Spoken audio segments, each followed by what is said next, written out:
What's up, guys? Welcome to the Talking Pigskin Week 2 edition. Just want to quickly review from last week. I went 4-1 with my picks. Only Buffalo losing to Pittsburgh, which was a shocker to most of the NFL world, is the only game I got wrong, but everything else, of course, I was spot on. My lock of the week was LA Rams, got that correctly. And my upset was Oakland Raiders. Las Vegas Raiders. I still haven't gotten used to it, as you can tell. What a game on Monday night. It was fun to watch, back and forth in the overtime.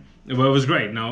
Great for the fans in Vegas, and hopefully they'll see more games like that in the future.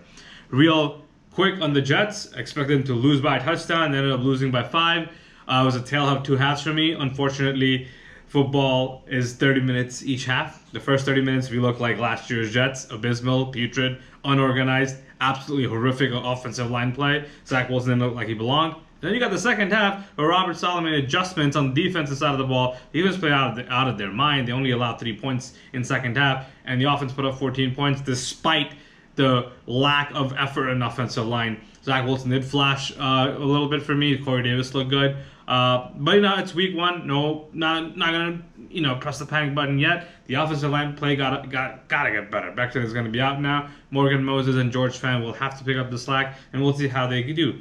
And with that being said, let's jump into week 2 picks. And the first game, of course, as usual, I'm going to pick the Jets and the Patriots game. So, Mac Jones didn't look terrible last week. Am I nervous just yet? Because, as a Jet fan, I have PTSD for 20 years suffering from Tom Brady syndrome. No, I don't. I don't think we can crown Mac Jones just yet. He looks decent, but so did the other rookie quarterbacks who played. Patriots aren't the same team as they once were. The offensive side of the ball, they have James White, they have Damien Harris, and they got N'Keal Harry and some other receivers that aren't game breakers. But of course, playing in the Jets, they might make a name for themselves because that's just how things tend to work, But offensively, I'm not really sure of the Patriots, but defensively, of course, it's Bill Belichick against the rookie quarterback. He's going to bring the heat on him. He's going to bamboozle him. He's going to take away one of the weapons. I'm assuming Corey Davis will be a non-factor because of what he will do. The running game was bad last week from the Jets, so I hope they get that going. On the Jets side of the ball, the offensive line must play better. There is no other way of putting it. Zach Wilson is a pretty decent quarterback so far, judging him from week 1.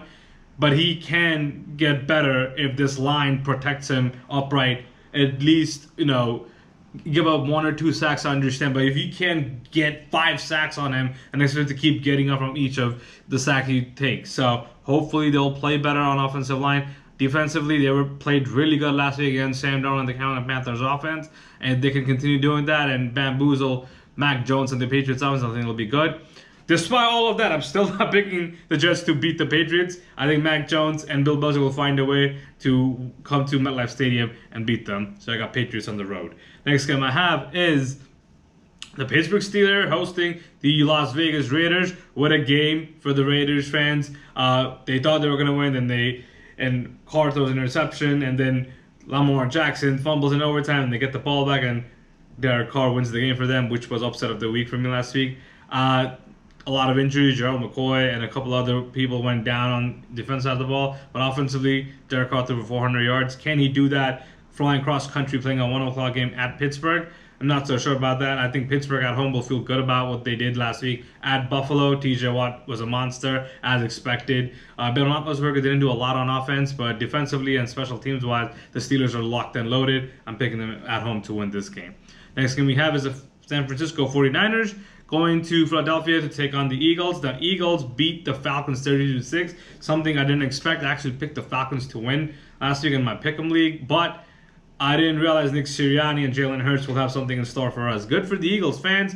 Definitely something to watch out for the rest of the year. But do I think they can take on the 49ers, who dropped 31 points very early? Granted, Lions came back against them. But no, the 49ers are too good right now. Jimmy Garoppolo played really good. And Raheem Mostert is going to be out, but they didn't skip a beat on offense even after they went down. Defensively, you got Nick Bosa and company. They'll bring the heat on Jalen Hurts. I think in a good game, I think 49ers will still win on the road. Next thing we have is the 4 o'clock game where the Dallas Cowboys will travel to the LA Chargers. And I believe Justin Herbert is going to light them up.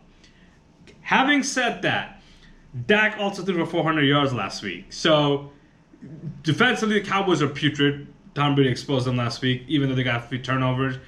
But I think offensively, Dallas is so high-powered, especially with all these receivers. You got CeeDee Lamb, you got Amari Cooper, Blake Jarwin. They all got to show up again for Dak. And last week, Zeke was a non-factor. He's got to get going. And I think with Zach Martin back on the offensive line, they will be better. And on the defensive side of the ball, they're just not that great. So as long as they can stay within striking distance against the high-powered LA Chargers offense with Mike Williams, Keenan Allen, Austin Eckler, I think they have a shot. And I think they will keep it close and win this game on the road.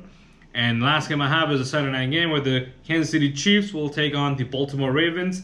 And the Ravens are 0-1. Now, do I think they can bounce back against the Chiefs? Absolutely not. Patrick Mahomes picked up where he left off last year. Absolutely sensational. Was down 15-3 at second quarter against the Browns, but clearly stormed back. Tyreek Hill almost had 200 yards receiving. The Chiefs are just a juggernaut. Ravens coming off a tough loss on the road against the Raiders. It's just going to be hard for Lamar Jackson company, especially with all these injuries they have on that team. So I expect them to go down to 0-2. So there you have it. I have the Pats over the Jets, the Steelers over the Raiders, the Niners over the Eagles, the Cowboys over the LA Chargers, and the Chiefs over the Ravens. My lock of the week this week will be the Cleveland Browns beating the Houston Texans at home, and my upset of the week are the Dallas Cowboys, who's currently on 3.5-point underdog against LA Chargers. So let me know what you think of these picks. Like, comment, subscribe, share, and as always, I'll see you next week with Week 3 picks.